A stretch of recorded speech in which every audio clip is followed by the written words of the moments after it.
You don't need a killer dragon for me. Ooh,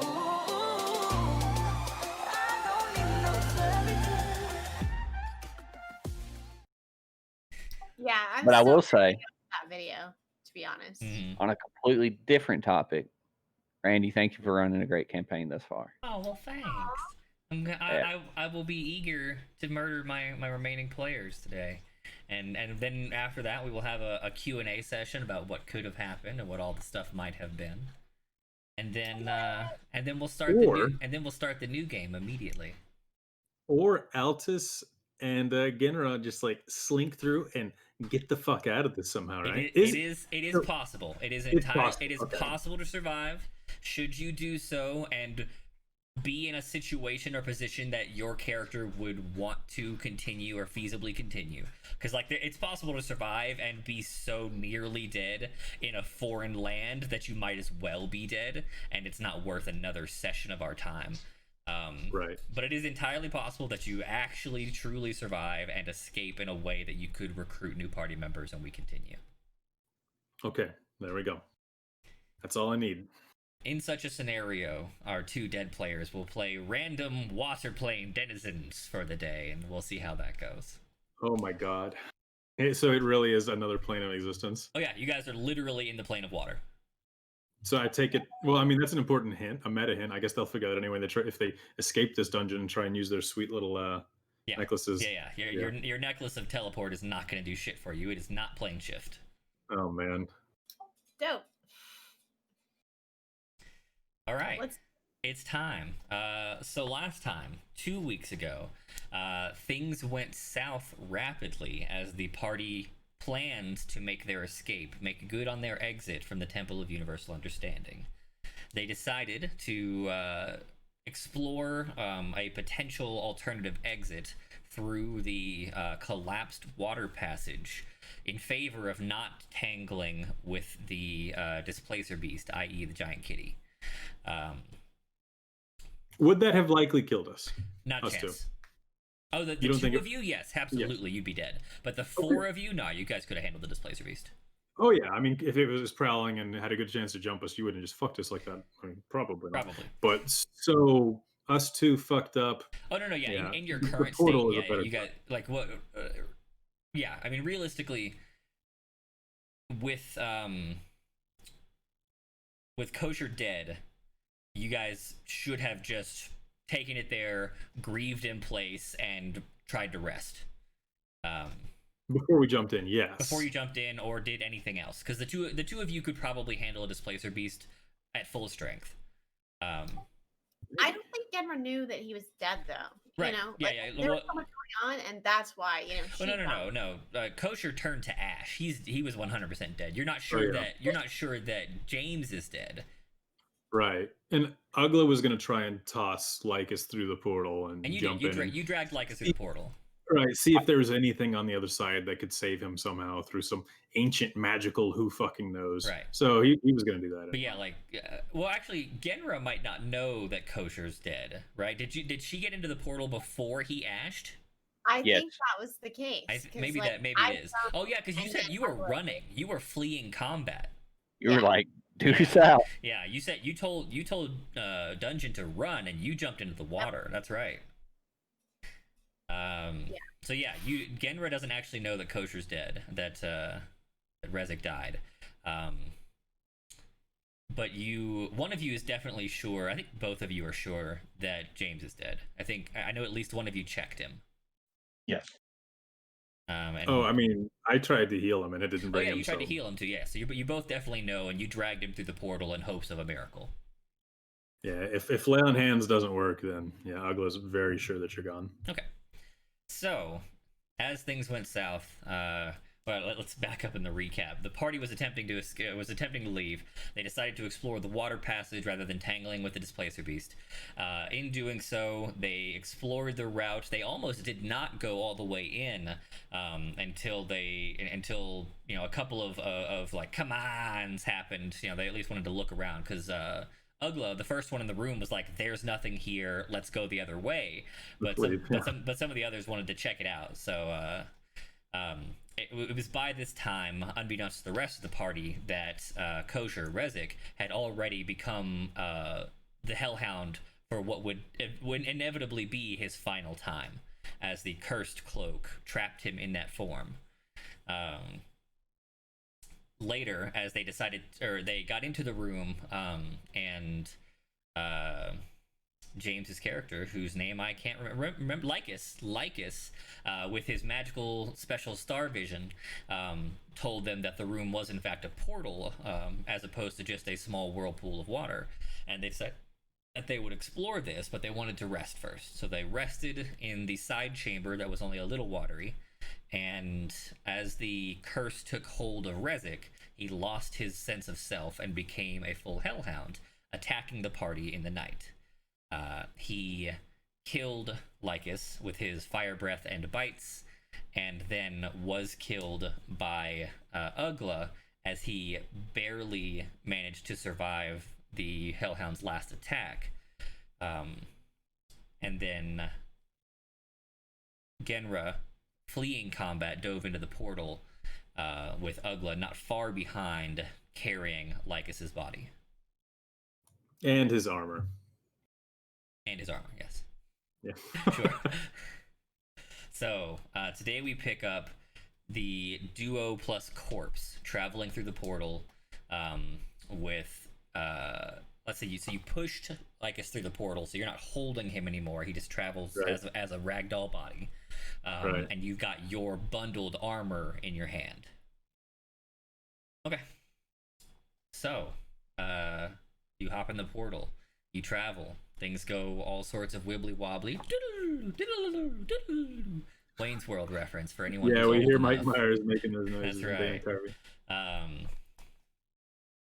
And as you come through the portal, you open your eyes, realizing that you must be somewhere new because the water suddenly feels very different. It's colder, it feels clean as opposed to like full of rubble and dust, and you are no longer moving because there is no longer a current. Surfacing in the pool, so this description goes to both of you, but it is technically Genra first, 6 seconds ahead of you. 12 seconds, I guess, because you had to attack and then grab and move, whatever. Surfacing in the pool, bloodied and exhausted, you find yourself in a chamber dominated by the pool you're swimming in. Are you guys there on roll 20? I don't think you are. Are you? Are you guys looking at the pool room? Yeah, you are. Okay, good.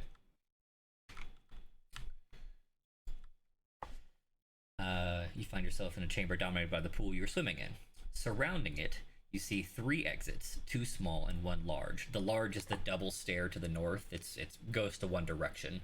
A large standing stone topped by a plaque made of what looks like a semi-precious stone called aquamarine. The plaque very lightly glows with a bluish light. As you come to a full standing in the medium depth pool, and your eye line rises above the lip of that pool, the room becomes much less pristine and much more disturbing. The floor is littered with bones of all shapes and sizes, picked clean and further chewed on. The floor, the bones, everything is marred with ashy smudges.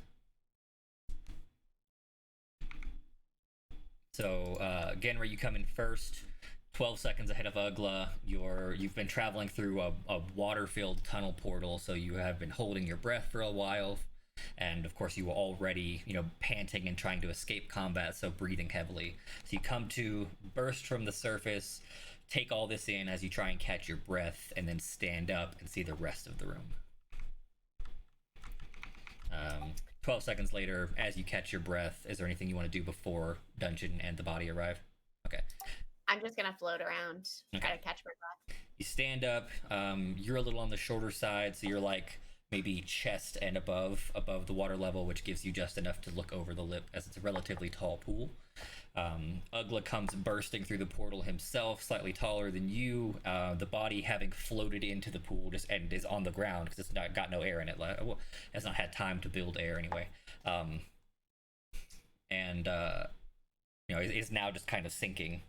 Ugla bursts forth, still covered in heavy wounds, breathing like it's his last breath. Ugla, you see the same scene. Go ahead. seeing the bones over there. God. So I'm gonna just like grab his body and the armor and drag them out and just waddle. Can my feet touch the ground or am I swimming? You can. You're a little taller than her, so you're like mid stomach above the water, standing. Okay, cool. I'll just start dragging those and get them onto the south side there. Okay. Ugla's okay health-wise. I mean, it's just Lycus and you. I'm definitely not okay. No, Otherwise, Ugla is very near death. Yeah, Ugla. Sorry, I don't know if I said Ugla. Genra. Genra is good. Yes, Genra is not injured. Yeah. so yeah, Ugla's gonna just like not talking, just drag the body out and start trying like you're gonna be able to tell that he's trying to be as quiet as possible and just start like quietly putting his armor on as stealthily as possible, which is not easy. Genra, I guess, is gonna look at you, Ugla, and say something like, I can't believe it. I don't know what happened. Yeah, whatever was making him that hell beast, just I guess it took over. I need both of you to roll stealth.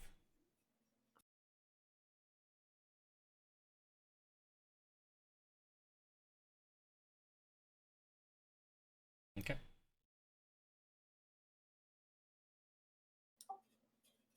Yeah, whatever turned him into that hell beast took over, and he's not here anymore.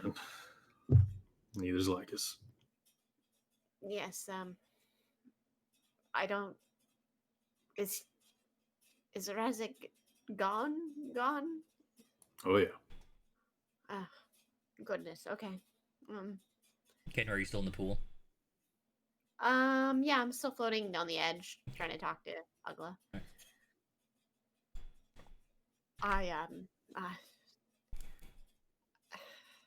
Are you able to heal? Not well.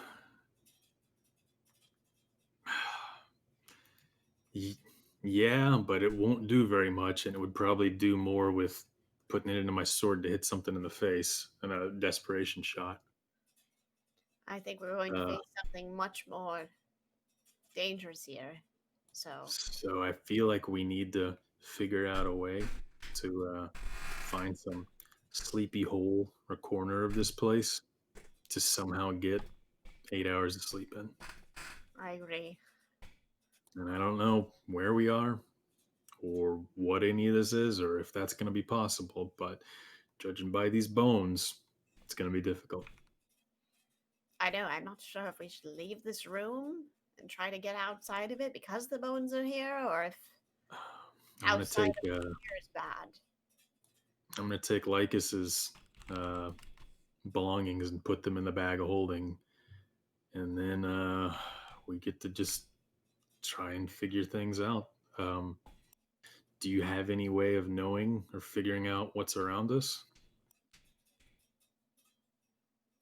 I mean, I got here secret spells pretty quickly, and I don't really have much that I could do to figure out like which way we should go. Maybe you can like, I don't know, what looks safe or safer to you. Like, what even is any of this? Okay, I have a question. Mm-hmm. I have invisibility. Mm-hmm. Can I cast that on Ugla?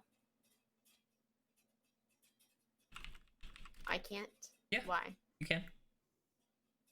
Well, here's what if you start to cast a spell, Ugla's going to interrupt you very quickly until you do not do that. But the answer to your question is yes.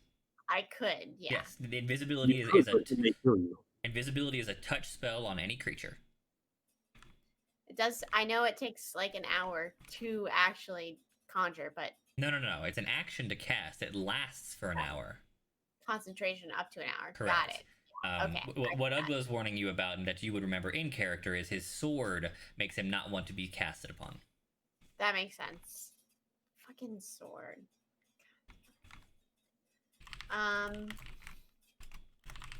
Okay. Can I cast that on myself?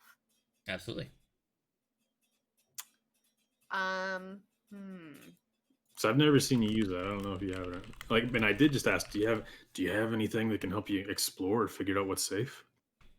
I mean, I can possibly cast invisibility and Oh, go invisible myself and explore out perfect. there. Yeah. Um, Yeah.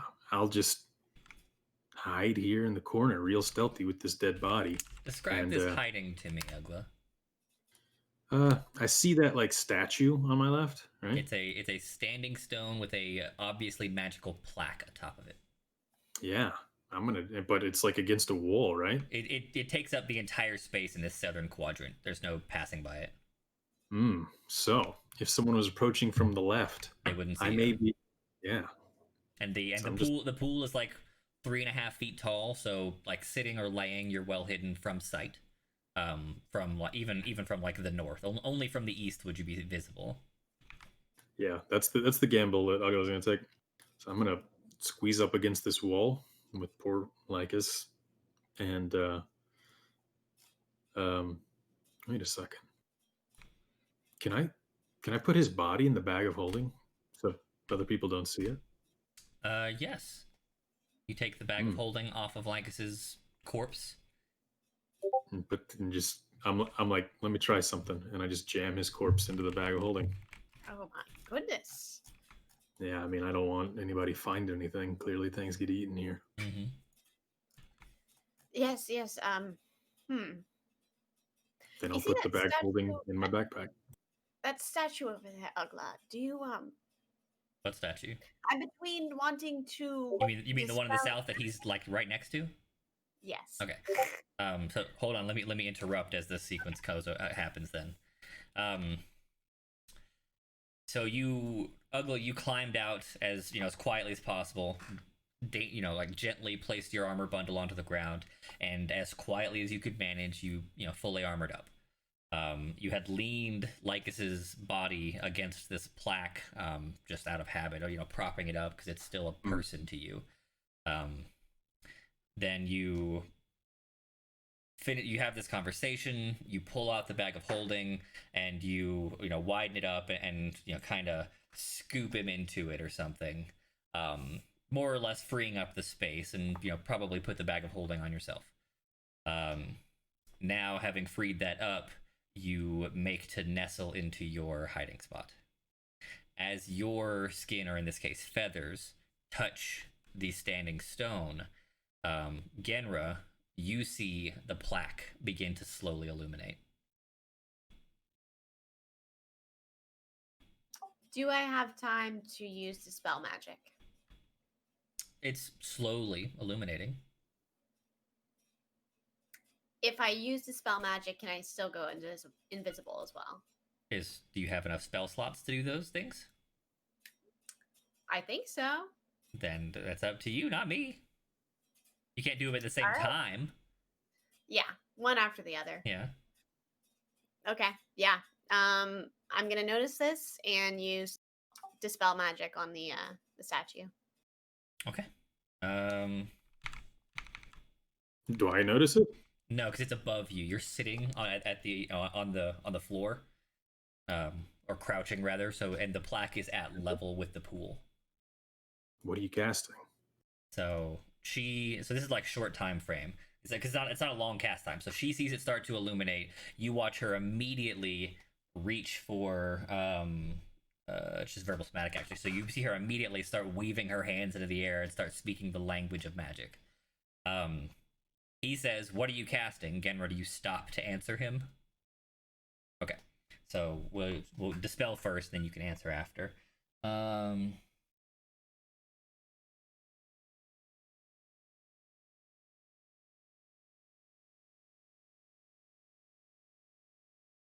Okay. All right. The lit effect, like it starts, it's starting to illuminate slowly. It's coming to its kind of full illumination as you are finishing up the spell cast.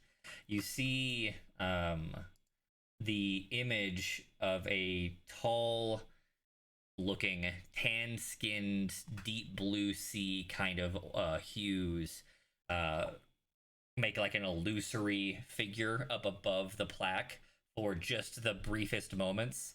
Then your dispel goes off, the glow fades, and the woman's gone.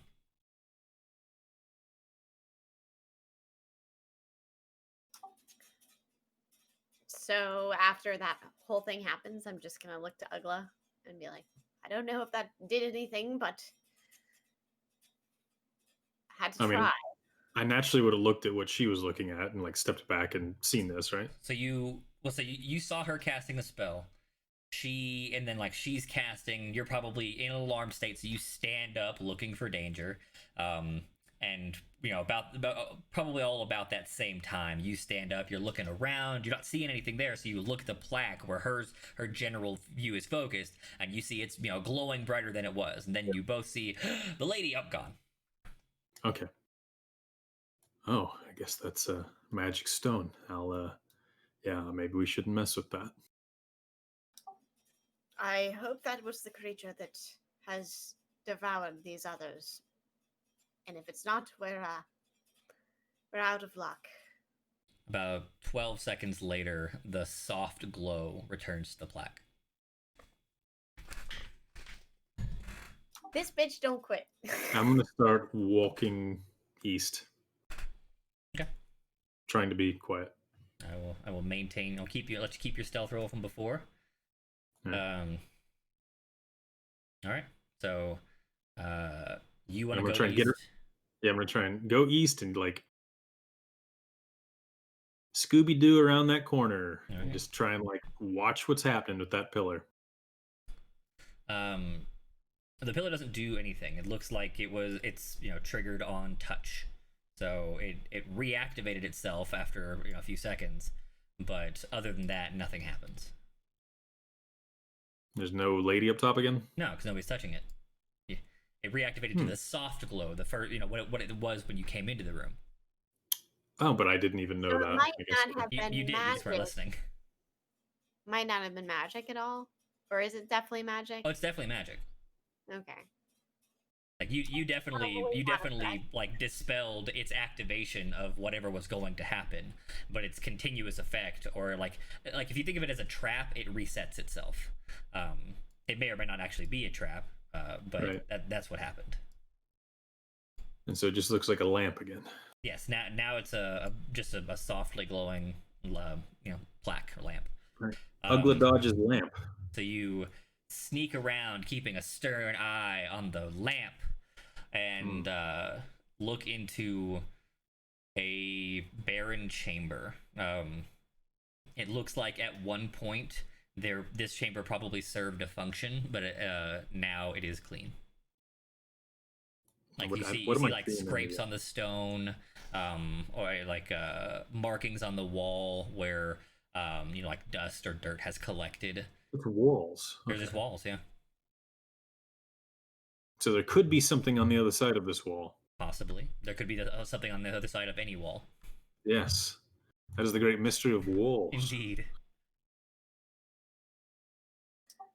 I'm going to see him move over there and then kind of just move behind him. And then I'm going to ask him, do you think we should take a long rest in there? I don't know either. I don't know what's safe anywhere.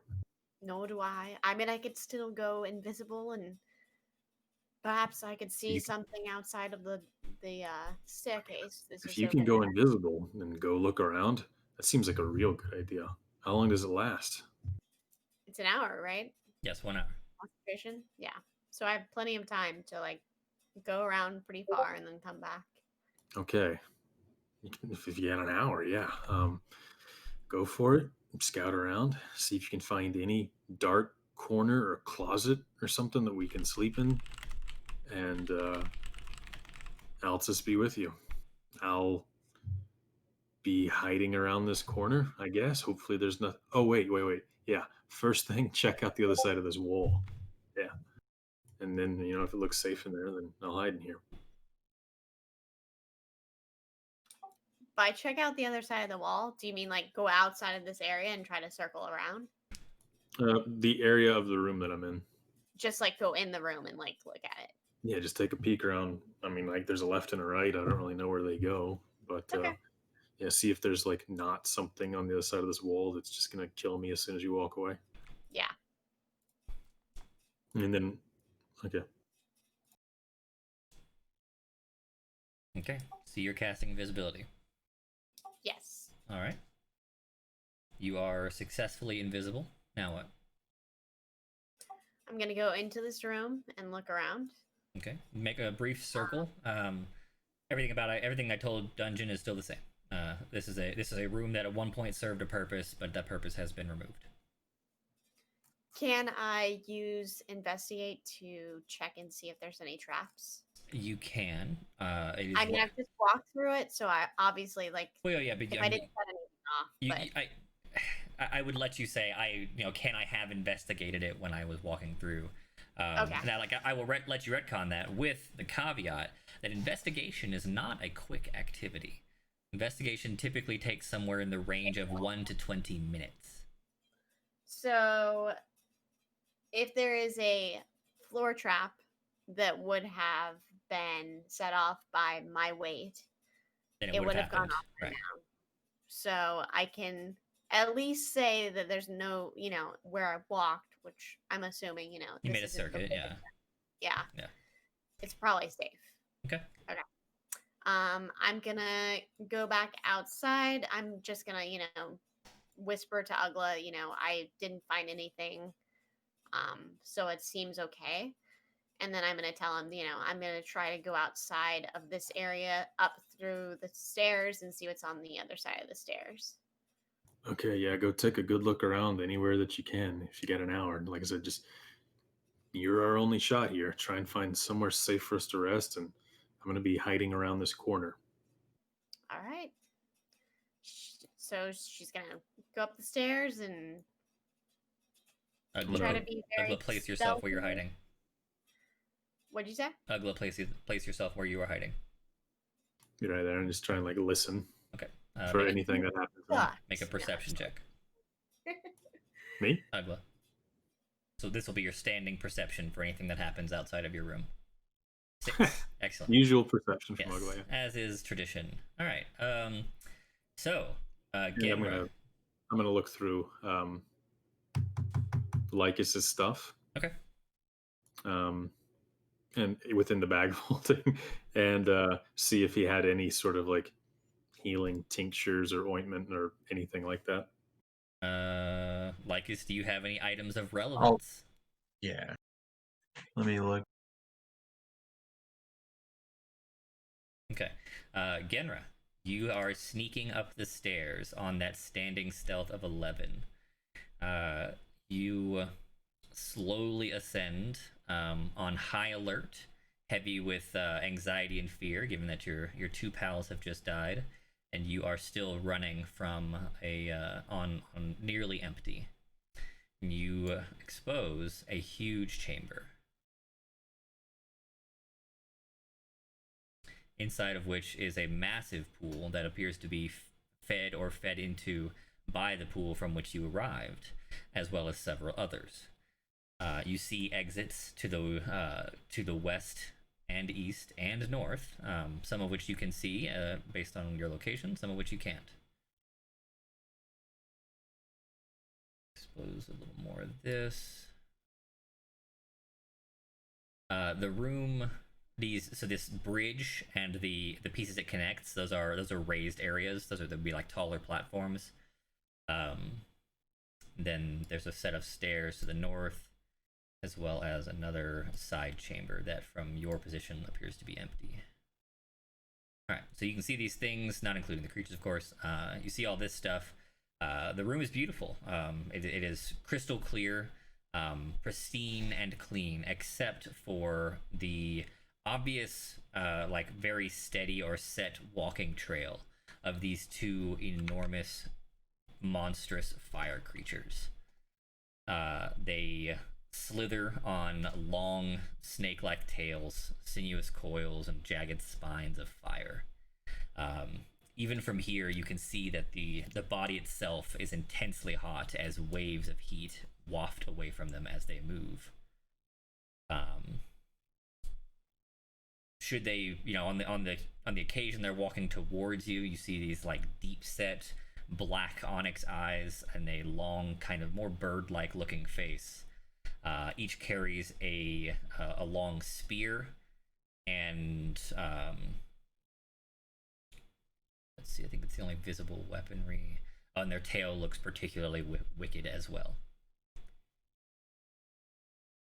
You see two of them patrolling the area, taking notice of the scorched kind of snake path, the slithering trail. You can see that it does include the stairs you are currently hiding on. They definitely passed down this set of stairs at some point in their patrol.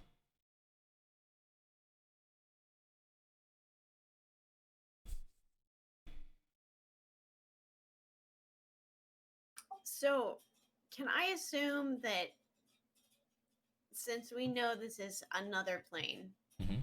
these are probably like god tier beings?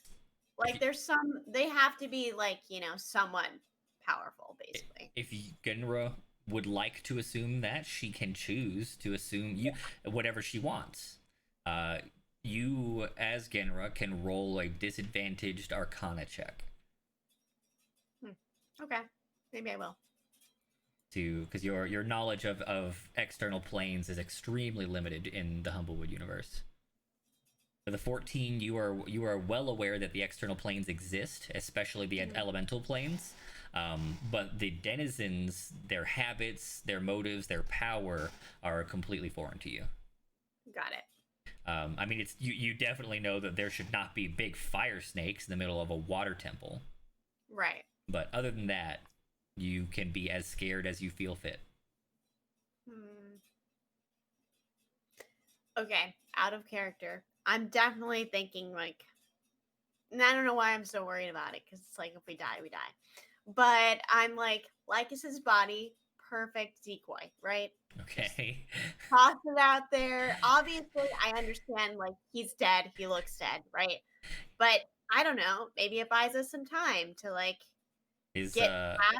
Is Genra the same kind of callous as Pepper to use the body of a friend as a decoy?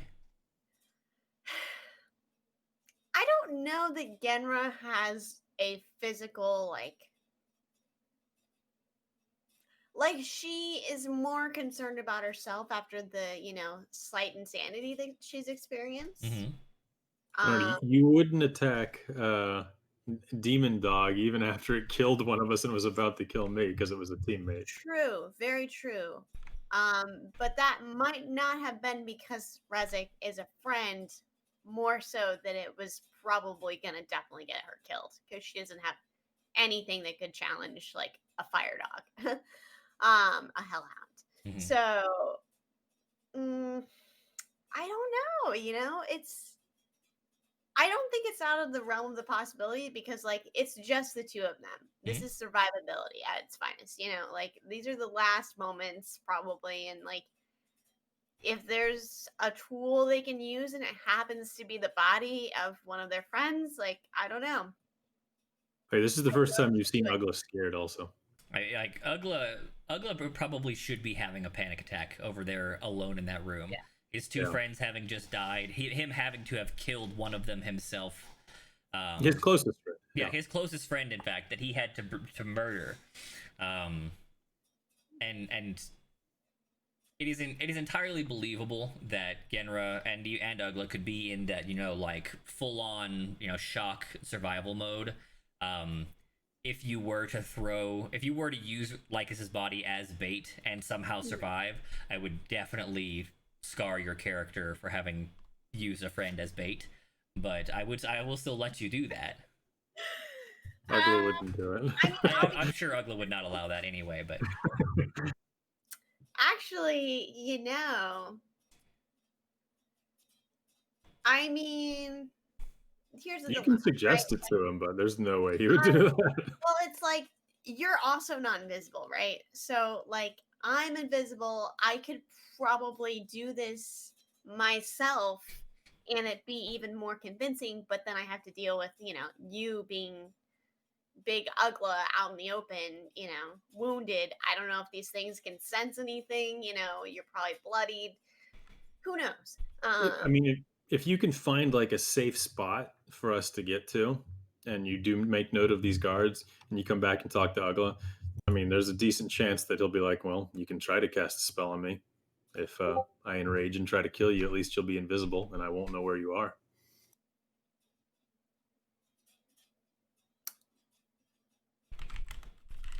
Okay. So, all right. I think Ugla is gonna see all of this. She's gonna turn around. She's Genra's gonna see all this. quietly. Sorry. Why do I keep saying Ugla? I don't know what my deal is. Genra is gonna turn around, quietly go back to where Ugla is, and tell him, what she saw. That there's two creatures there. It looks like their path will come down here at some point. Does it look like the path extends into that room that Ugla is in? So this chamber is super messed with. So beyond the stairs, you can't tell. Like they probably come into this chamber. The trail leads down the stairs, but beyond that, they'd be slithering over this heavy ash and soot and stuff. Now, if you'd like to make a survival check for like actual tracking, I could let that happen. I mean, I guess it can't hurt, right? Yeah. Yeah, I guess I'll roll survival. Okay. Does it need to be disadvantaged or normal or Regular? Okay. You know that Ugla knows. Oh shit! There we go. Nice. So yeah, you were quite certain that there's a slithery looking soot trail in this chamber where Ugla is. Fuck.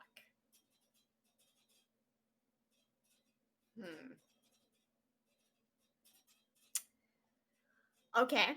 All right. So I'm gonna do that. So you stealth back down. You do the survival check on your way to Ugla. Now don't tell me you tell Ugla. Tell Ugla. Well, I was gonna say when I see this, I might actually turn around and go to the other side of the room to see if I can see similar tracks. How do you get to the other side of the room? I'm going to paddle my way over there in the pool. Climb back into the pool. Yes. Okay. I mean, she's a goose. It seems. Is that a waterfall in the northern part, or could she just step over there? It is a. It does kind of look like a. It's like a water slide. This pool feeds the other room. It flows out. So you couldn't. And it looks it's a person wide, so you probably couldn't easily step over there, right? Correct. It is definitely not steppable. It's a slide. So like 3 to 6 inches of water flows down that. So it's walkable, but you splat splat splat splat as you did so. So it would be impossible to get to the other side of the room without touching the water in some way, probably, unless you get a real good jump. Correct. All right, so you're going to slide into the pool, paddle across, and slide back out. Okay. Yep. Make a new stealth roll for me. Oh man, even invisible. I mean, you're still stealthy. Oh Jesus! All right. Yes. You're still audible while you're invisible. She walks on the water. Yeah. Jesus is across the water. Jesus is right Water across. plays my place. Okay. So you zip on over. All right. Checking the far side, I will reveal the far room. You see several chambers. I was totally expecting it to be the same thing on the other side. This is very cool. I know. Beyond, like there is more to the left here, but it is a downward elevating hallway, so you can see that it slopes down. So you see an empty chamber, a set of stairs that go slightly down, what looks like a kind of bent water feature. Technically, you can't really see the top and bottom of this secondary room. It's it's probably more like this. Yeah. But some sort of bent water feature, a colored tile, and then a sloping hallway. I feel like if we go this way, okay, first of all, Genra is definitely thinking this is the better route because she visibly cannot see anything. Although, It has no monsters that I can see. yes, although those tiles do make her wonder if something will appear there. I mean, like, that's just, I think at this point, indication. Okay, so she's gonna see all this. She's going to turn around and paddle back over to Ugla's side and go into that chamber where he's at. Okay. Make a new stealth check. Hell yeah. And Yeah. Okay. You still think you're being as stealthy as possible. That's always the way it goes. You have no idea you fumbled here. You stealth over, and like the paddling was good. You only had to make the new check once you got out. Stealth. Super quiet paddles. Oh my god, I'm so sneaky. You get up, and you make to lift yourself and go over the edge. You forget the big pile of bones is there. You step right into it, crack an old kind of brittle bone, tumble a couple of others, and you just do that fucking cartoon freeze. That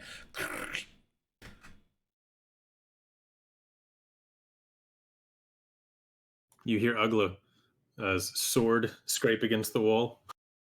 Wait, really? No. Oh, okay. no, we don't. What?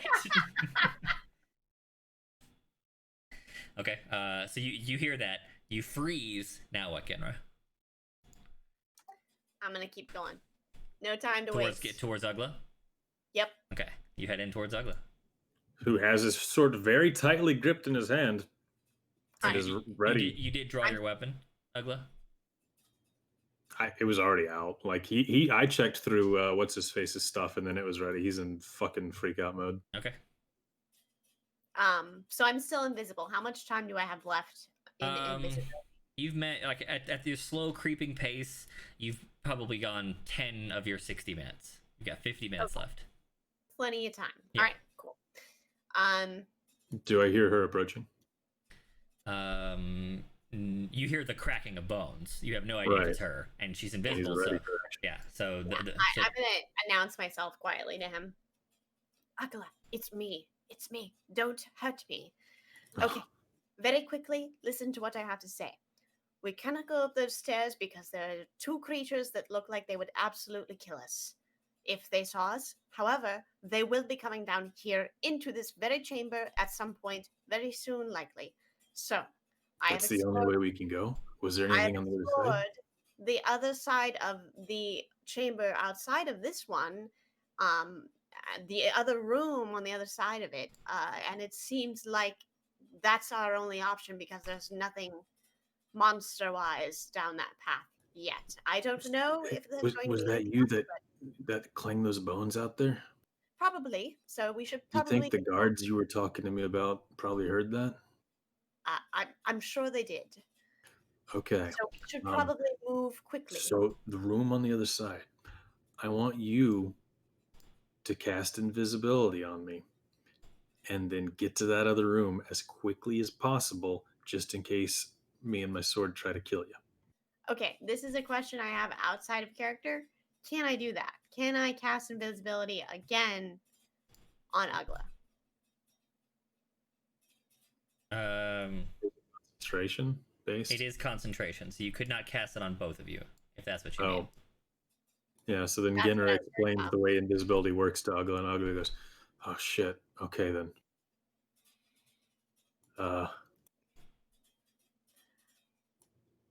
Okay. Unfortunately, you're just going to have to either try your best to be quiet or you stay here and you'll fight one of those creatures, but I'm going that I way. can't kill anything right now. We need to find a place to rest if possible. Right. You go ahead and and lead the way and try and scout things out. And if you see me getting killed by stuff behind you, just keep going. All right. I'm going to go outside of this chamber directly across the pool. As soon as you leave the chamber, fuck. Standing at the top of the stairs, you see both sentries. Could they have heard us Talking, or what do you mean by? talking? You don't know. Okay. Are they looking in our direction, or are they looking across the room? They're definitely scanning the room. Okay. I'm gonna step back in where Ugla is and I bump into you a little. very Yeah, because quietly. Ugla was on his way out, so you I'm turn just- around and he's right there. But I was like not moving quickly, so Right, of course. Yeah, I'm like just I won't make you make a noise, but yeah, Genra's going out. You see this, that bug-eyed moment. Turn around. Oh, that's Ugla. And, maybe you like grab him by the shoulders so you don't bump together. And then I just say, stop. And just like very quietly, stop. Ugla does not move an inch. I'm gonna turn around again and I'm just gonna peer around the corner and see if it's moving. In the 6 seconds that have passed, no. I'm just gonna stay there watching it. Okay. Not moving. I need both of you to make new stealth rolls.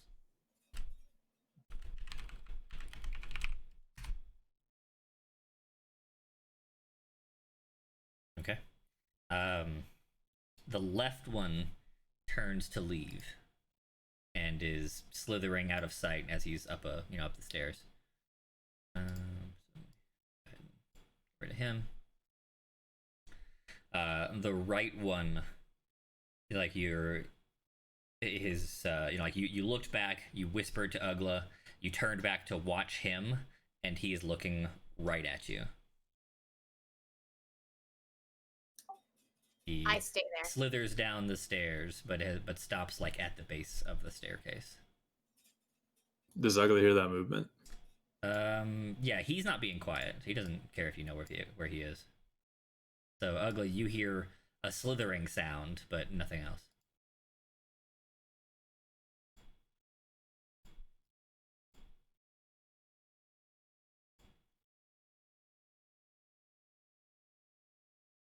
You just wait.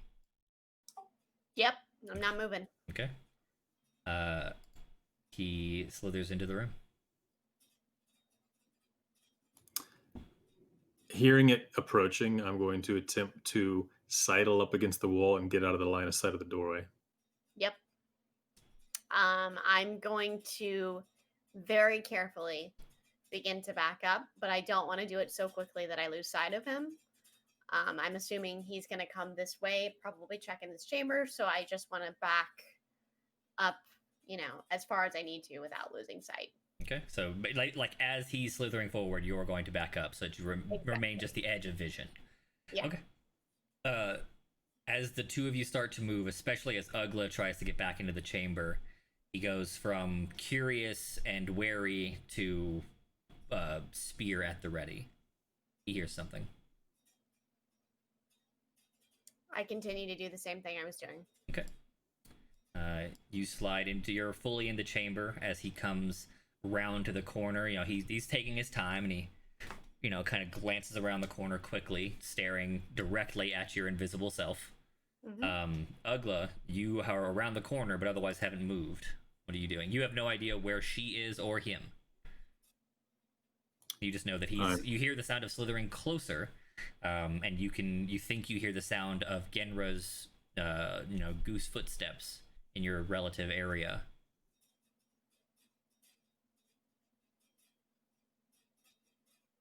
I still don't 100% know what it is or what's going on, Yep. so I'm just going to continue to stand still. Okay. Genra, which way or what do you do if he starts to come inside? I'm going to move off to this direction. You will go south. Okay. Yep. All right. These are large longs, so it's not like in roll 20 he turns sideways or something and starts to slither into the chamber. Got it. Oh my god. You hear Ugla, it is obvious that something large is on its way, and you hear as it gets closer and closer, it's running over the bones. You hear a lot of displacement, and then you hear the bone displacement stop, and this little short hallway, you hear the slithering on stone.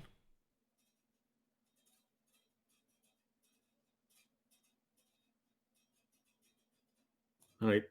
I'm going to, in a moment of desperation, judging by what Genra had told him and the bones in the chamber, and knowing that this is probably not a very friendly place, sensing his impending doom, Ugla will turn to Altus, or attempt to turn to Altus one last time. Okay. And he's going to say, Altus, I'm at your door. If you mean for me to finish your mission in this world, please, please give me the strength to face whatever lies at my feet. Roll a d100.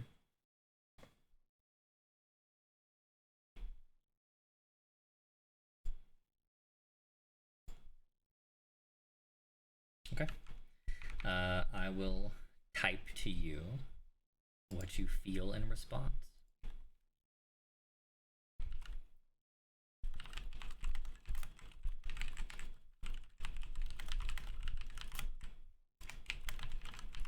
I have a question about attacks. So, what does DC 15 mean?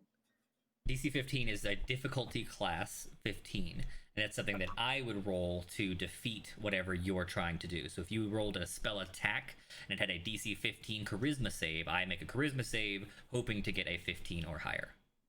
Got it. Okay.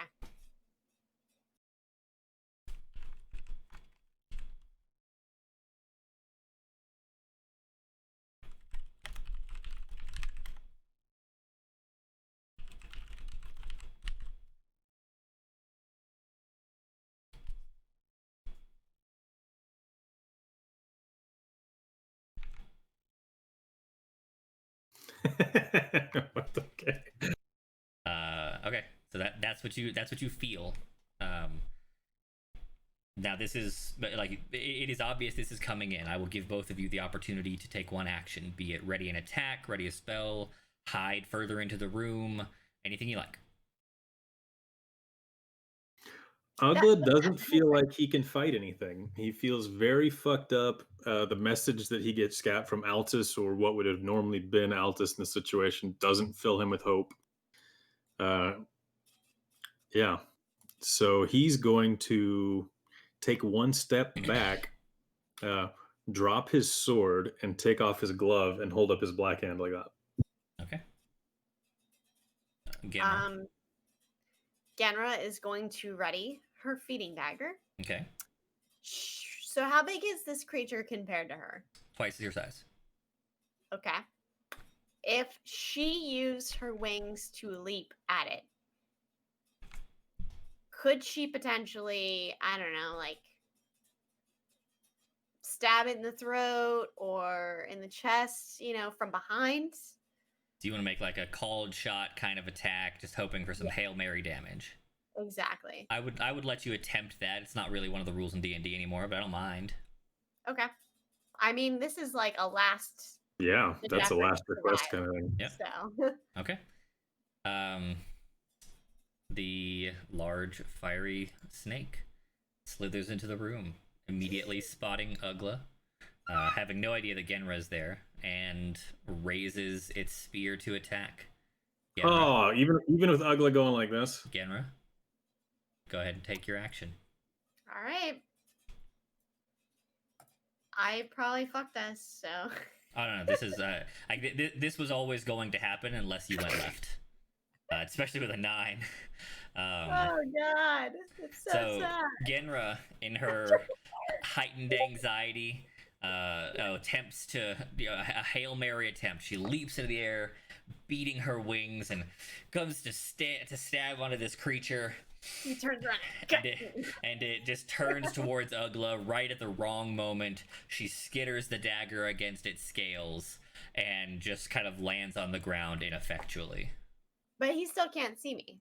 He can. Now that you've taken an aggressive action, your invisibility fades. Fuck. I didn't know that. Okay. Gotta read them spells. Hey, at least I can distract him. True. He roars, and it sounds as if as if flames could roar is what he does. And you two can roll into initiative.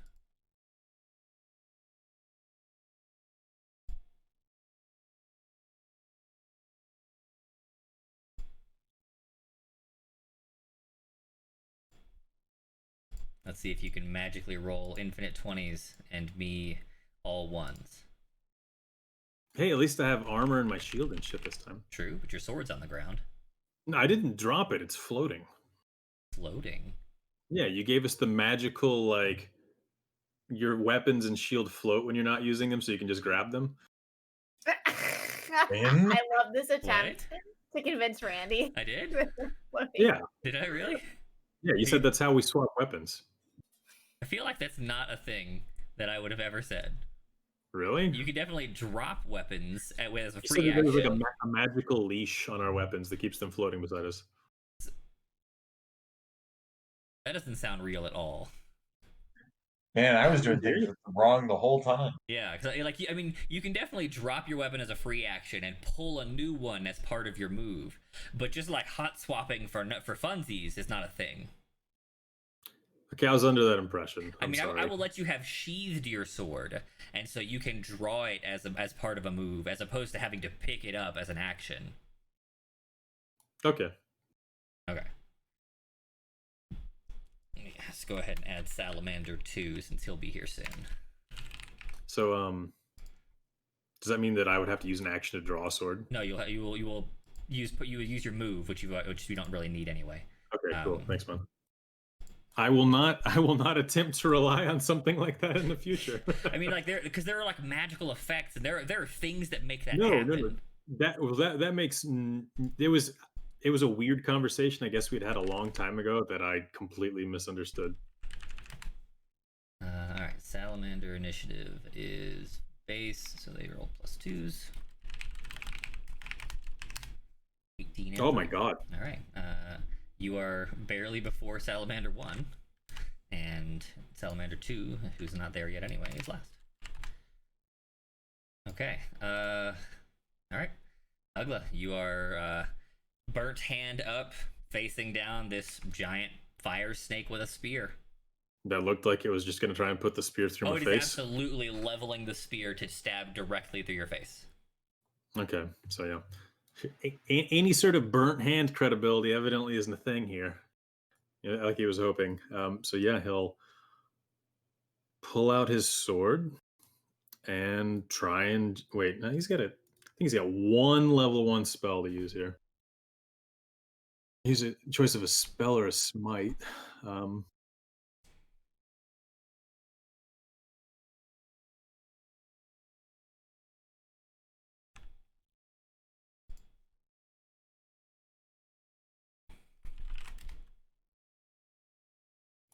God, there's no fucking way I'm gonna be able to kill these. I will. And unless I roll consummate ones and you roll a lot of 20s, no, there's no way. These creatures are, each creature is CR5 on its own. Right, and they're I mean, just by seeing the size of it, he knows that.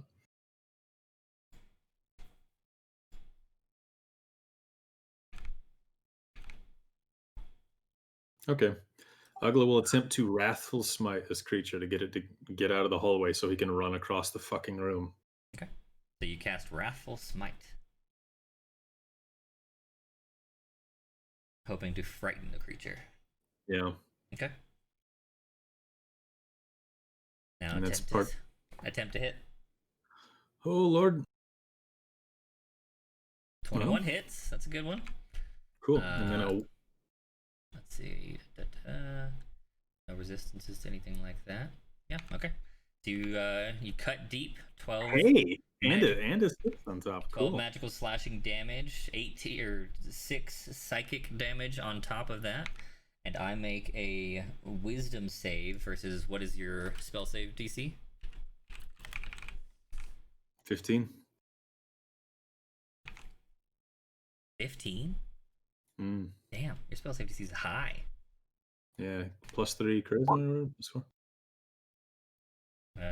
He rolls an 8. He's got nothing. So yeah, he is frightened of you. Yeah. Can you describe his face becoming frightened? Let me go and make sure I understand the rules of frightened. I believe I'm just have to not get closer to you, but I don't have to run, I don't think. disadvantage on ability checks and attack rolls while the source of the fear is within line of sight and cannot willingly move closer to the source of its target or its fear. So yeah, you cut deep. First is shock. It sees that you're already wounded. It's looking at you like a free meal, and it's and it's very eager. It is first just shocked that you managed to cut this relatively deep wound across its chest through the scales, and then it looks up just and you see its confidence fade, the spear kind of dip, and now it's looking more like it's going to have to fight for its food. It was not prepared for that. They try to break line of sight whenever, right? No. It can't willingly get closer to you, and it has disadvantage while it's feared, but it's not by rule that it has to run. That's weird. Like, if you were frightened of something and it was, like, right beside you, you wouldn't move away? I mean, think about the cornered rat.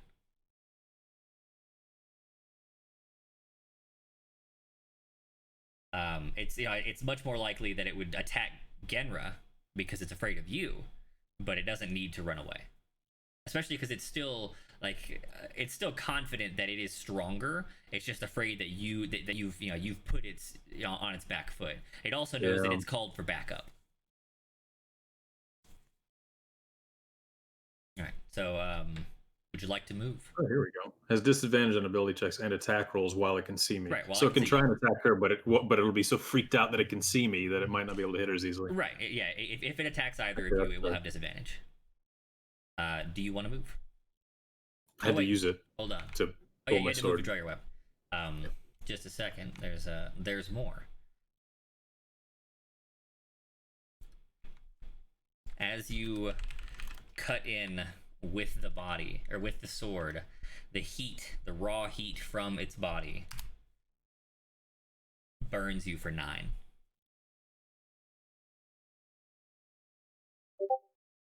Holy shit. Yep.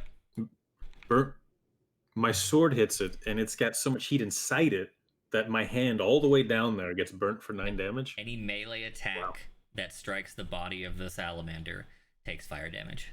Oh my god. Well, I have 2 health. Yep. Okay. So he, afraid of Ugla, but unwilling to forego his meal, he turns toward Genra.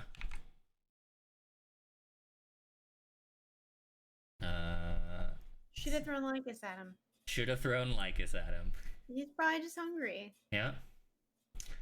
All right. First, he attempts to jab with the spear. It's a 17 hit, Genra. Okay. Deals.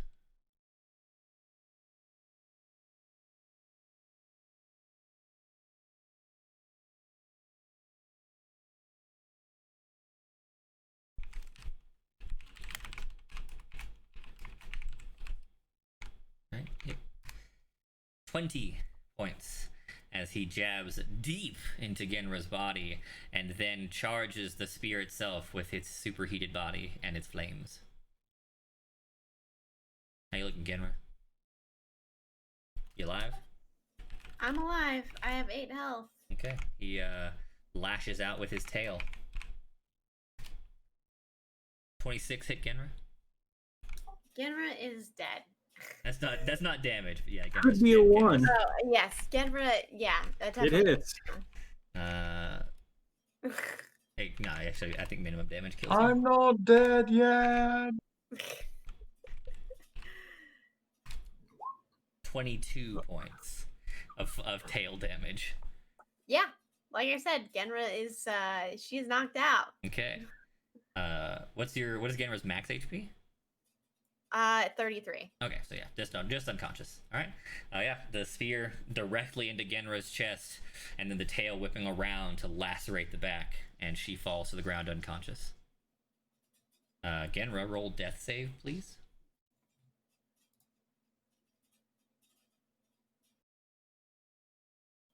Yay. Dog, what are you doing? You sound suspicious. Suspicious? Suspiciously quiet. No, something was going on the other side of the room. What are you doing? All right. Now, one pass. Salamander 2 double moves to arrive on the scene. Ugla, your friend is unconscious and bleeding out.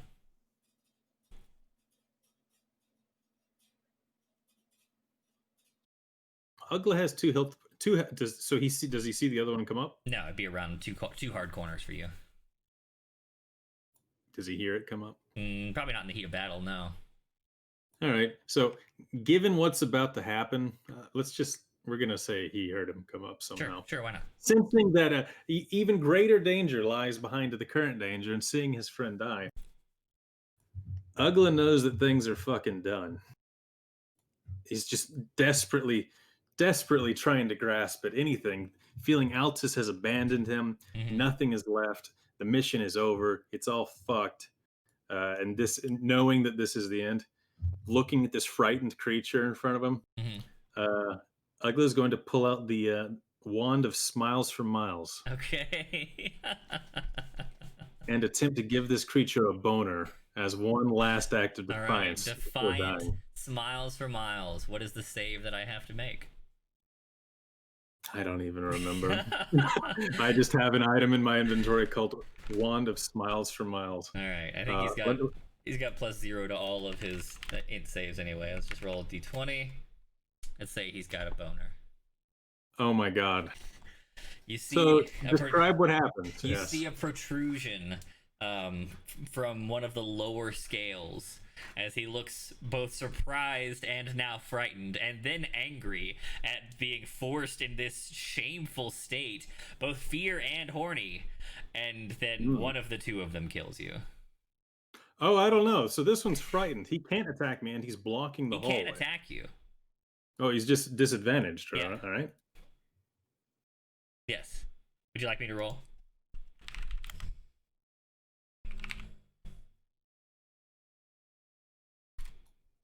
Hang on. And even if I backed up, I couldn't get out of the range of a spear, right? Because he's huge. Well, you take an attack of opportunity. If I did that. Okay. Yeah. Well, fuck. Does a 19 hit you? No. Okay. He uses his move action. He will provoke an attack of opportunity from you. Yes, and so he has this boner, right? Sorry, he gets 2 attacks. I forgot. No, definitely misses with the tail too. It is a disadvantage, so I'm taking it's the lower of the 2 numbers. Okay, cool. So yeah, he's gonna provoke an A of O to move away from you south into the room. Hang on, can we try something weird? Sure. Let's say he's freaked out and he doesn't want to see me, right? And he sees his friend come up, yep. Right? And so he's like, I'll let this guy kill him. He's gonna try and slide out of the room, right? Maybe trying to slide out of the room, his boner scrapes this other one, right? How would it respond? Pisses him off. He's like, no. I'm just saying. Maybe this happens. No. How would the other one respond? In the heat of battle, he would not notice. I don't know. His hardened scale body. I feel like he'd see it. A battle boner. Maybe, okay? Maybe. That actually is a thing that happens in historically undocumented cases. Okay, so can we have the other one roll for how he responds to seeing this? Sure. Yeah, he'll roll charisma. 13. He notices, but expects that this is just a thing that happens to all men sometimes, and he's gonna move on. He's got to kill this intruder and get a free meal. Yeah, but he's noticed it, and he's gonna ask him about it after, later right? on when they're drunk. He's gonna bring it up. Yeah. Where they talk about this. For sure. So at least Ugla will have inflicted psychic damage. Would you like to take an attack of opportunity as he slithers out of the way? Actually, no. Having been burnt very deeply, he understands that if he does that, he will kill himself if he fucking attacks him. All right, the other one will come in and attempt to kill Ugla. The spear. He's not disadvantaged, so that's 9, which obviously fails. 26 definitely hits you. You're down. Okay.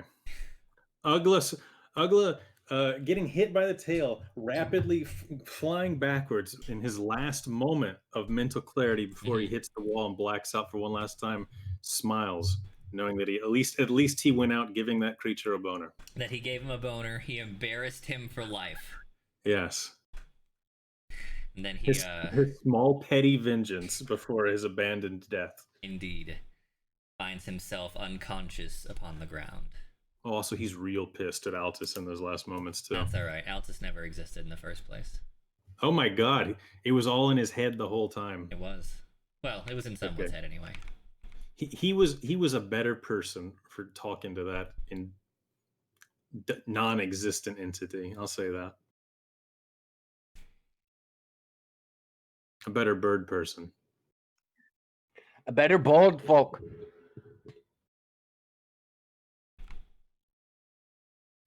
All right. So, here we are in the land of TPKs. A first for all three of you, except for James, who has played many games.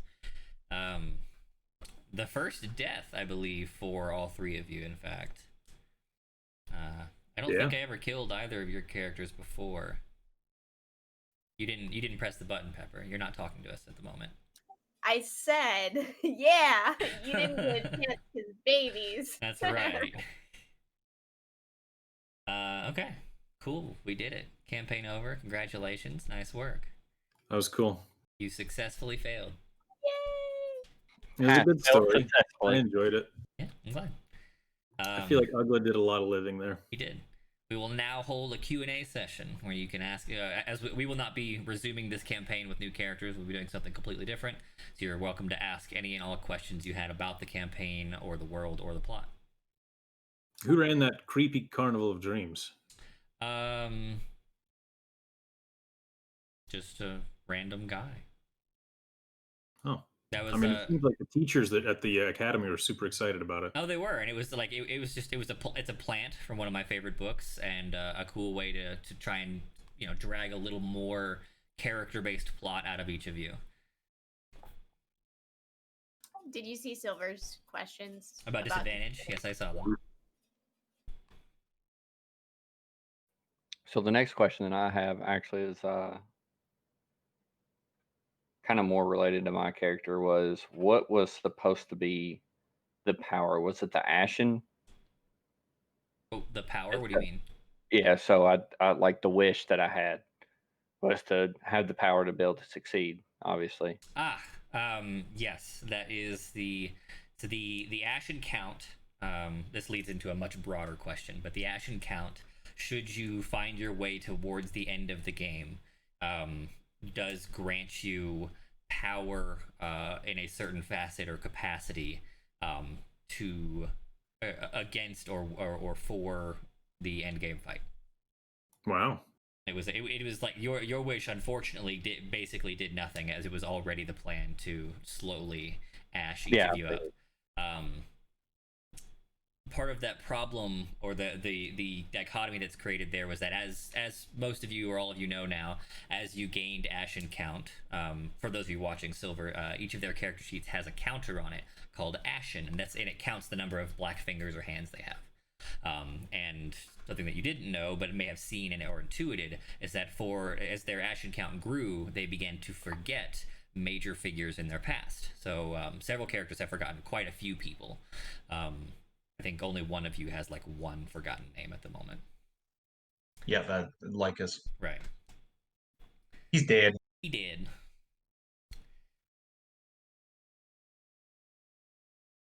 Anything else? Okay, so walk us through. So at the beginning, Oh, that guy has a boner for an hour, by the way. He does. He has a full hour-long battle boner. you should All right, probably I just found it on my spell sheet. No, it's I 4 think hours for the doctor. He's okay. Okay, all right, good. All right. So they're probably gonna talk about that, but he doesn't need to go. That's good. Like he still has it. He still has it while they're eating you.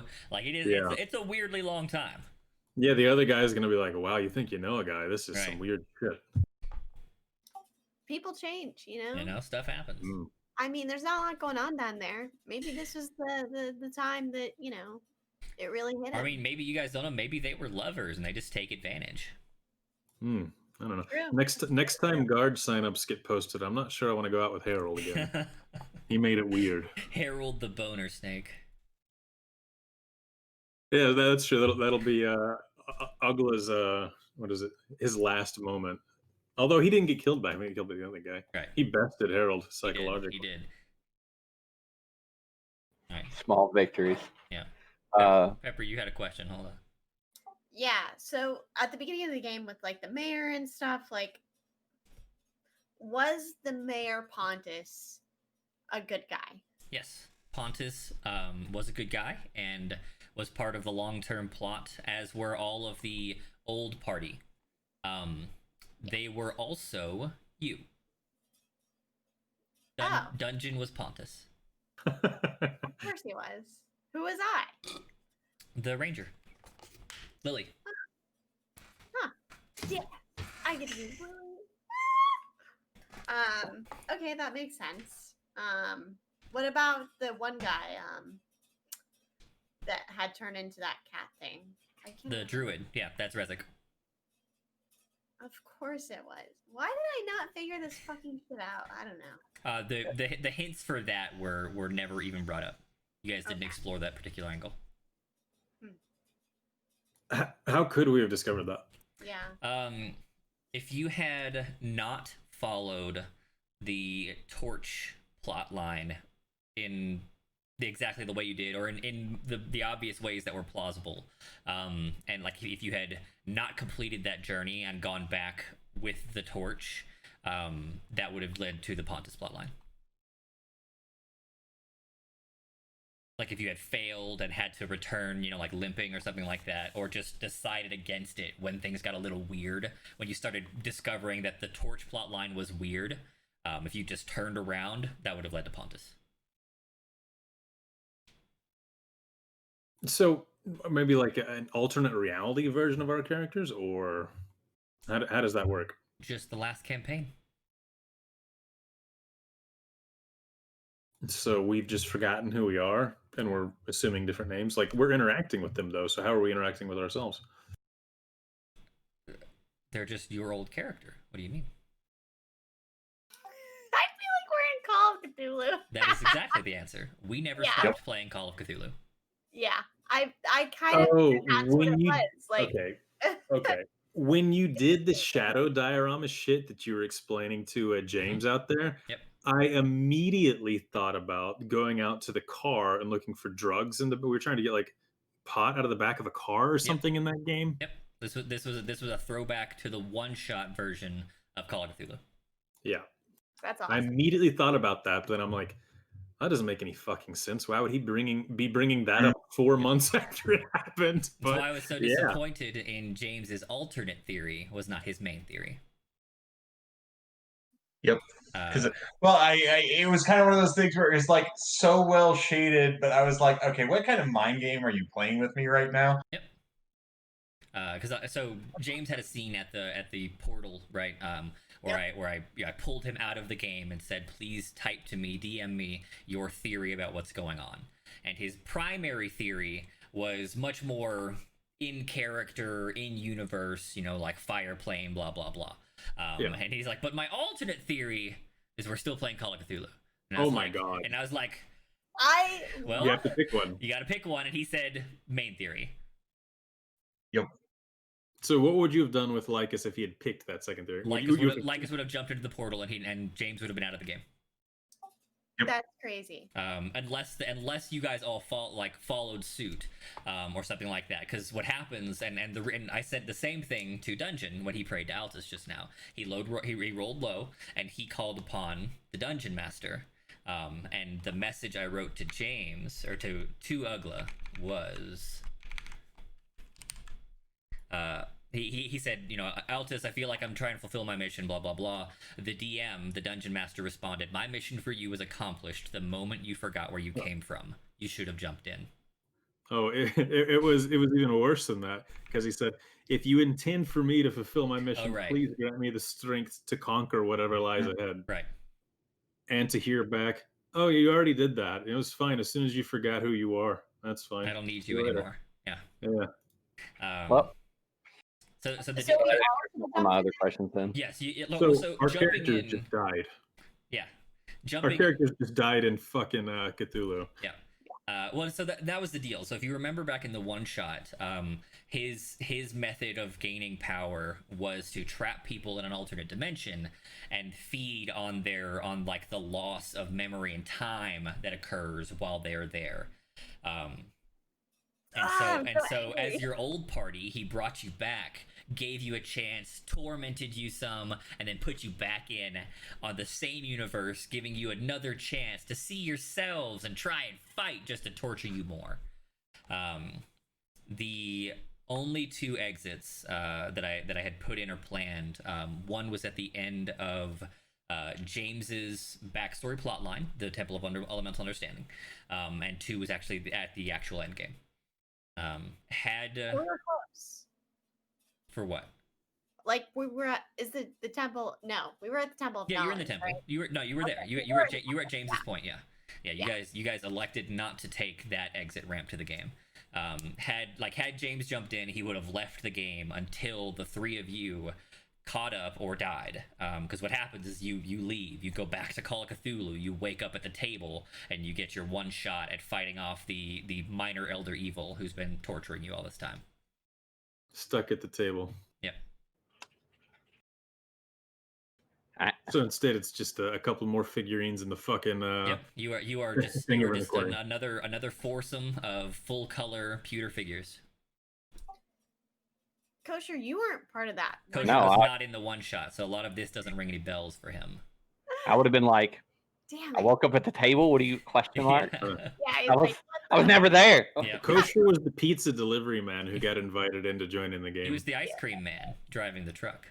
Oh, that ice cream Oh, was way too jeez. That was creepy, such and it was in the middle of the night. I know. That's what I like. It, and I don't know. That would have been a stroke of genius if I brought if you guys were gonna go there and I brought Kosher in on the whole plan and made him the ice cream man.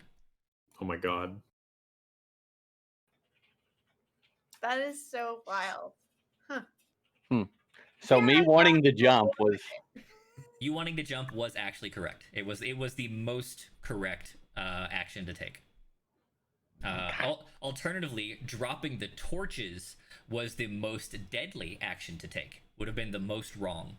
The torches, the mystical torches that Ugla carried, that Kosher now carries, that the Keepers of the Flame, that was a big misdirection. The Keepers of the Flame and those torches have nothing to do with Ashen and the fire corruption. Totally separate. But the torches are like the magical, mystical link that he supports this world on top of. So if you had pushed him through the portal, you destroy the world. Including ourselves? Including yourselves. Okay, yeah, so I'm glad didn't knock those in then. Yeah. So you said that they aren't connected to Ashen, then how come the original torch burnt Ugla's hand and gave him an Ashen count of 1? It helped me as a plot device to get that little bit thing, moving.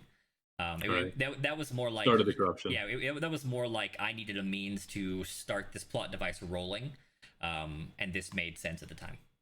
Right. Could you just briefly tell Kosher and Silver about that one shot? Sure.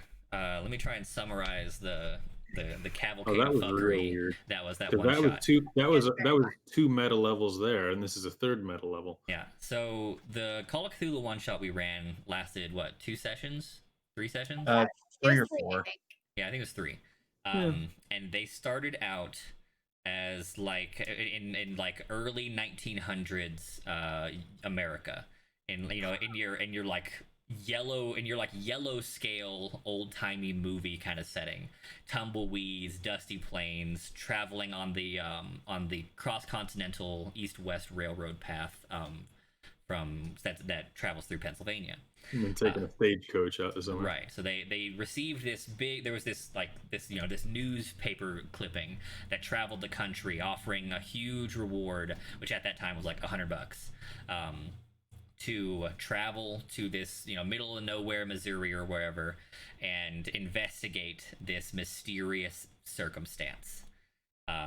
They, along with many others, there were like a couple dozen people who traveled to this area, took a long set of stagecoaches to this to the nearest city, and then were tasked with investigating this strange occurrence. The strange occurrence was that a city had vanished, along with like a third of its populace. 2/3 woke up in the middle of the night or by morning, laying on the ground as if they had slept the entire night there. All of their possessions, their home, completely gone. They just woke up in the nude or in their night clothes and had to walk the 6 miles to the nearest town.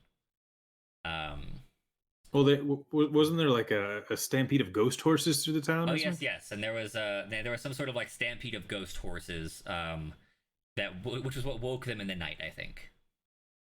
The party asks some questions of some of the survivors, asks questions with some of the people in the nearby town, and then eventually decides to go check things out. They take a walk or they get a ride and head over to this town, which is completely gone, completely vanished up out of thin air, not destroyed, just gone, as if someone just picked it up and left, right down to the foundations. So you can still see the square imprints of buildings where stone or just long settled wood had been sitting. Right, and the storm cellars are still there. Right. I mean, yeah, I was getting it. Some of the storm cellars in the basements were still intact, so it was only surface up. So you could still see the downstairs where they had. Is he nesting over there? That is the cutest fucking thing. Oh man. Oh Jesus. So the storm cellars are still there. The storage, the wine cellar, the root cellars are still around. So they a couple of the houses, some of the larger homes had basements, but most importantly, the general store had a large root cellar that they used for storage, and for keeping stuff cold. On the way there, I want to say that the only NPC that was brave enough to come with them died or got Ran away. He ran away. Yes, He freaked the fuck out when we started turning into stone in the cellar and shit. Oh, okay, yeah. But he got that far. Okay, I wasn't sure how long he lasted. So yeah, so the party investigates the area. They're getting the heebie-jeebies and they don't know what's going on. And eventually they decide, okay, we got to investigate the general store root cellar. So they go down this staircase into this full dark. There's no lights. We're back in the early, we're in early America where electricity itself was a rarity. And I think they had a candle. You guys had some light with you. And so they go into this full dark root cellar. It's got boxes and food storage and stuff that a general store would have. And then in the very back, there's this lead lined kind of foot locker, maybe yay long, probably more like a firebox, what we'd be familiar with now, made of lead. It's it's older, kind of hammered metal as opposed to a modern day firebox. And they open it up, and inside are four pewter, 3? No, because there was one for the NPC, right? So 4. Mm-hmm.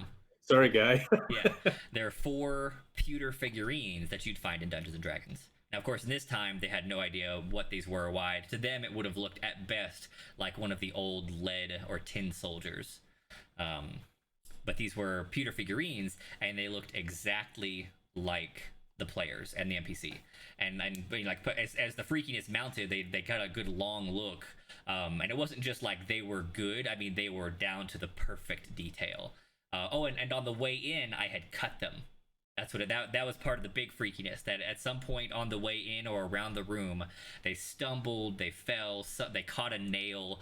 Fucking nail on the frame on the way in. Yeah, 2 or 3 of them had received a wound. They cut an arm, sliced a leg, something like that. Something very recent that couldn't have possibly been, seen prepared and worked beforehand. on, but beforehand. And the wound was on the pewter figurine. So it was, holy shit, it's me with the wound. How did that happen? Oh my god! And and as they looked at it, the pewter started to take on color. And the NPC, as soon as shit started to get weird, he just ran. He bolted up the stairs and fled for his life. Also, you couldn't see into the place. Once you get down. Oh into yeah, the there was a cellar, mystical dark veil. Yeah. So Bertrand W. Beauregard went down there, and then they just didn't fucking see where he went. Right. And so as I'll fast forward a little bit of how freaky it was, but yeah, I played up the weirdness factor of what was going on in the room real hard, and eventually, as the pewter took color, the person turned to pewter or stone. they began to statuefy, and Yep. so eventually like one of them turns to a statue, and the other two manage to escape before they also turn to statues, and they run up there, and the NPC's like freaking out, and he doesn't he refuses to go back down there, and eventually he just runs. Or no, like they try and convince him to go down, and he's like, maybe I'll go, and he starts to go, then he runs back up the stairs in panic again, gets on their horse and buggy, and leaves them behind. So now they have to. Yeah, and so we have to go down into there. So at that point, Pepper's character is like, all right, well, my character's like, all right, hold the end of this rope. I'm gonna go try to get him out of there. So they go down. Yeah, my character's frozen down there. Yeah, you were the frozen one. So they have to like lasso him, and they want to try and haul him out. But it doesn't work. He falls over, and eventually, James's character ends up beginning to turn to stone, and then Pepper follows soon after. The three of them wake up at the table, similar to what we were talking about in this game. They wake up sitting around a wooden table. They're like a battle map in front of them. I give them all, random modern day names. I call them Lisa and Kyle and whatever. Dungeon dubs one of them Frank like an asshole. And then like the DM comes in, and so like there's no transition time. I'm not telling them what's going on. I haven't told them why any of this is happening. I just say you blink and you're at the table.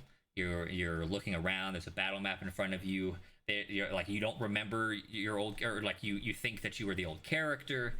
Like nothing weird seems about this. The DM. Oh, you didn't explain any of this, by the way. I explained literally. So when nothing. this happened, he didn't break cadence. Right.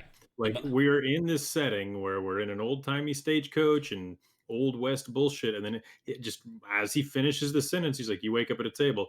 Hey, Dave, can you give me some more Cheetos?" And just went straight into it. Yeah, I'll get you and more there was Cheetos. that 10-second point where I'm like, "Okay, I can do this," and then we just kind of jumped in. That was part of the big, keep my freak factor kind of going. I didn't stop the scene and say, take a breath and then say, okay, you wake up at a table. It's the moment the last one froze, we were in another scene, moving as if nothing was wrong.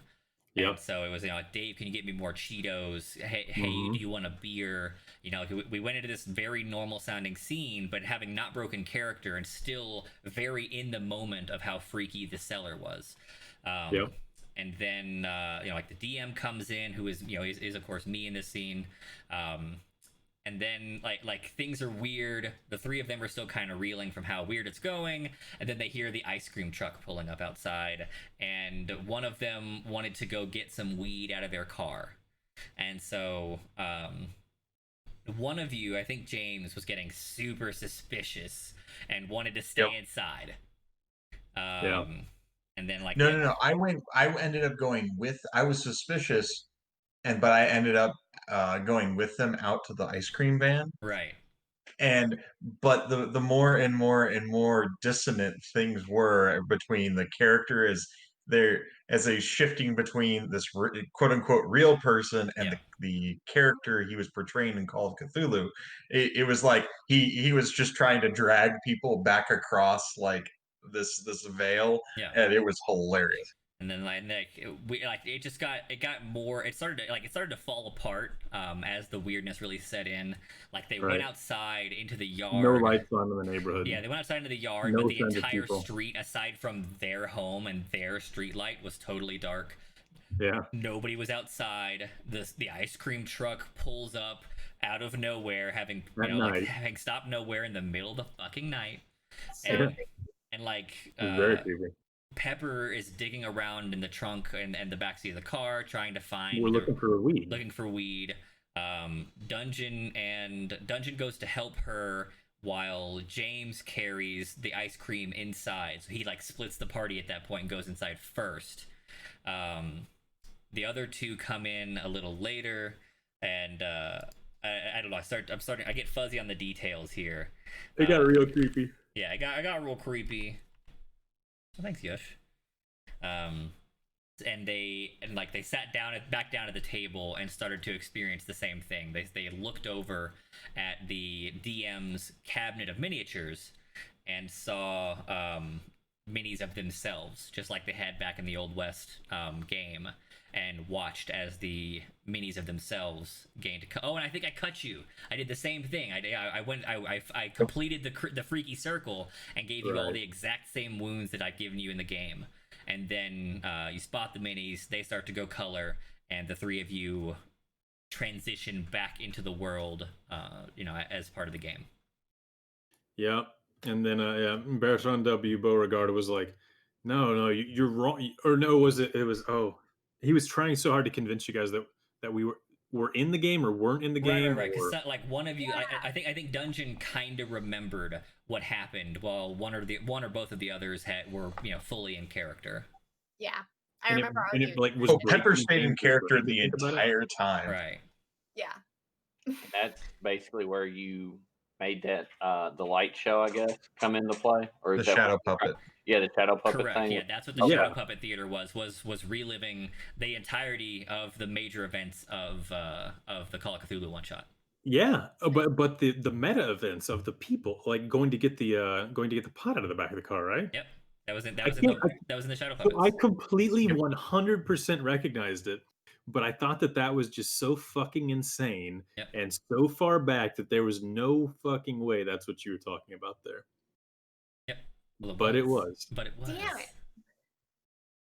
Trying to remember if there are any other. So that begs another question. So there's 3 layers of meta. Yep. Randy, are you the next meta level up here torturing us in this world? Is that the big solution to sort of going? Welcome to Dungeons and Dragons. Except torture, right? I don't know. And if it's torture, am I supposed to be enjoying it? You are. You in Huh. fact That's have kind of cool. I mean, a boner. Are you enjoying it? I'm Yeah. using the Wand of Smiles for Miles every time we play.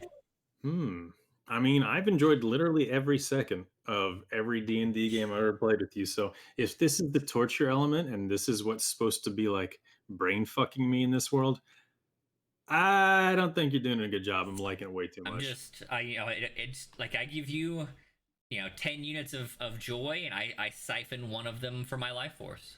That sounds totally fair to me, man. I agree. Like, I'll willingly take that contract. There you go. I think we're still both coming out ahead. I think so as well. Thank you, Zarb. How kind. What else? That answers most of the major back plot. Future plot of this game, assuming you survive the temple. So, Okay. Initial outset. Pontus sends them on this mission. Was that my previous character trying to get the future characters to figure out that they're characters in the game? Nope. What was the initial impetus for sending them on that mission? So the long game of the great old DM is that he transfers the consciousness of people from his world into this fantasy world, and then his siphoning of life force is as you forget who you truly are. And so Pontus and the old party is essentially the end game of that thing, that they are now fully within the world, that they can't remember who they were, and so they're just acting as if they were regular people at that juncture. Yes. You got the only hints you got about this were in Pontus's message, and it's the thing that you forgot that I had to remind you or kind of give you again, was his very last words in a different voice: "Please don't forget me." So confusing. Yeah. He wanted to be remembered by these future characters? He wanted to be remembered by himself because that was his only way back. Pontus wanted to remember that, or I wanted Pontus to remember that? Pontus, as the real player in the real world, had that glimmer, that just moment of self, back in the old body. Like, holy shit. Okay. So he recorded this for the next character? Yes. Oh, that's cool. So Lycus was the asshole wizard who was hanging out in the in Alderheart. Yep. Nope. Wait, so that's an extra then. Who was the cleric? We didn't have one. Yeah, he was our bro. Right. If we had another player, that would have been them. He's pretty likable. Kind of reminded me of the merchant Yep. from what's it called? Desiccation and Desolation. Oh yeah, Tinker Tailor. What about Aunt Margaret? What was like her entire Oh yeah. So you didn't give me much in the way of backstory. I know. So I made some shit up. On the rare opportunities that I was given the chance to make shit up for you, that was just what I chose, and so I improv'd a lot of that. And had you chased the Aunt Margaret plotline, you would have probably found something along the lines of James's, of the Lycus plotline. With yours, I was thinking something like going in the direction of discovering that the gods aren't real. Interesting. All right. Oh, that's fun. So, like- Ugla would have loved you. Oh yeah, would have been a great time. But like So what was the source of his power if the gods weren't real? the DM, Oh shit. Okay. So, but that's still to him. That's a god. yeah, it is. It's just it's one horrible mastermind. So like chasing the Aunt Margaret plot line would have been like Aunt Margaret discovered the secret that the gods aren't real, and it robbed and rather than like giving up her sleep, which you really would have discovered something like was that like the discovery that they were truly alone in the universe scared the sleep out of her. And she wouldn't have known why, but you as a player would have been given the chance to discover more. Oh wait, truly alone in the universe. What does that lead into? That the gods aren't real. That's what like that's like Aunt Margaret grew up as a priestess. Like her whole life was the church. So this is So she means the tiny people are alone in the universe. correct. Without a benevolent watchful eye on them. Yes, like it's like I mean, and you can draw easily real world parallels here. People who Right. really at their core Their faith's being believe in in their God. If their faith is truly disproven, they're left without an identity. Right, when you get out of a cult, that kind of thing. Right. Okay. Okay, so let's say the players remember who they are. Mhm. What happens to the game? What happens to everything? That's when you that's when you wake up the table. You get to have your final fight with the DM. What happens if you win the fight with the DM? You win the game. The campaign ends. Just the campaign ends? You win the game. You win the game. Like We win the game and we get to punch Randy through the internet. true. Oh my god. You get to say that you beat the DM. No, I mean like that's the deal. Like especially in Call of Cthulhu, there's never a winning. Call of Cthulhu is about survival. It's a survival horror. So in a plot line like this, beating the great old DM, it just means that you remembered who you were and got to resume your actual life. And realistically, given that it was Call of Cthulhu and I'm me, I probably would have scarred the rest of you, that you go back to your boring real life, remembering for the rest of your days that you were once a powerful fantasy warrior. Yes. I love that, man. I love that. So I it's would like you go definitely through all that work and all that fucking like intense, like just ungodly amounts of effort to break this curse and get over this spell and wake up to who you really are and seize your destiny. And you're just like a fucking low level piece of You're shit. going back in to this- work at McDonald's.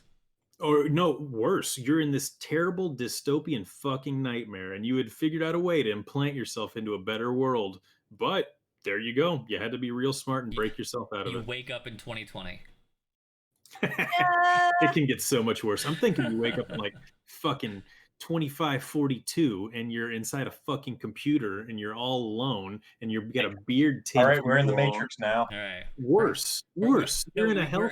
We're in the failed matrix where we Yeah. discovered how to digitize the mind but not how to connect them, so you just live on forever in a silo. Oh no. no. Even worse. Oh. Everything else is dead. What do you and mean? your In, like, consciousness. when you're talking about infinite like aloneness. Yes, Oh. infinite solitude, which you cannot escape. It is just permanent madness. Nope. Thanks. Question from the chat from Silver, and the fire corruption plot line in the world has something to do with the memory. The fire corruption is an entirely in-world plot and has nothing to do with the memory. That was the distraction plot line. The fire corruption. So in world plot was like the original Humblewood plot line was like some people messed with magic. They opened a portal to the fire plane, and this big fire elemental came and fucked shit up, and that's why the Ashen Grove exists. In world plot is that then there's this like supplement that came with the book about the only warlock patron in the game, which is like the hunter or some shit like that. It's like this evil deer wolf guy.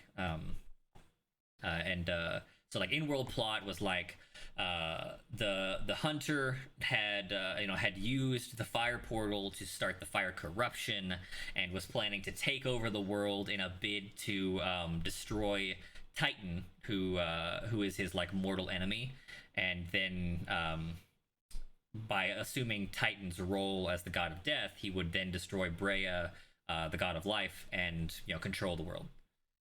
All of this was the in-world plot, totally distraction, had nothing to do with anything. Well, relatively had nothing to do with Had nothing to anything. do with the Call of Cthulhu plotline. Right, but if you relish your illusions, then they have to do with everything. Yeah, if you guys had never discovered that, had only followed the in-world plot, you'd have gotten to that inevitable end around level 9 or 10, defeated the big fire elemental, and I just said, good job, you won, it's over. And you would have never known about the Call of Cthulhu plotline at all. I gotta admit, this is pretty deeply fun and disturbing for me, I must say. Good. That's Because the I goal. have the same mental break and illusions about this actual world that you're imposing onto this game. Mhm. So when you meta those out to these extra Right. levels, It's a fear that you genuinely hold, that this might be the truth. It's not a fear anymore. It was Something you've obviously accepted. it was. Yeah, it was when I was coming to those realizations. But the better part of it is, I'm here, I'm doing things, and it is what it is. Like, yeah, I don't even like that phrase. It was just, I'm here, I'm doing things, and if I need to comprehend something higher, it'll come about eventually. Right. You are no I'm not gonna- longer experiencing existential dread. You have moved on past that. Yes, I'm enjoying the illusion for what it is. Good. I'm glad. So we don't have dungeons for much longer, so let me go ahead and start the path of transitioning us into the prologue scene. You guys can feel free to keep talking and asking questions. Oh, sweet. I'm gonna grab a quick beer. Okay. I'm good until 12:30. All right. Anyone else have questions or comments they would like to make? Can I have a pony? Yes, you can have a pony. Yeah. I said great campaign, Oh, thanks. and I was just meaning like just the subplot, like the distraction plot was great. I was like, awesome. Now it's even bigger. Now blew there's my mind. more. And wait, there's more. Oh, yeah. Silver asked about Boy. Why was Boy different from the others? Oh, Boy was so fun. Boy. Boy was an accidental necromantic byproduct by the necromancy professor. He was entirely something that I spun up on improv just to kind of enrich that piece. Actually, the entirety of the Avium and everything you did in there is a pre-written campaign from the Humblewood book. I needed a little time to flesh out what I was doing with James's subplot, and so I ran you through 3 or 4 sessions of that pre-written piece with some improv flair. So yeah, Boy was just fun. He had no major plot relevance. So was Ebonheart also just to get us back to James? Ebonheart was to guide you to James's subplot. Yes. Yeah. Now he does escape in the Humblewood game. You guys played the first act of they're actually like the middle act of the 3 acts of the pre-written.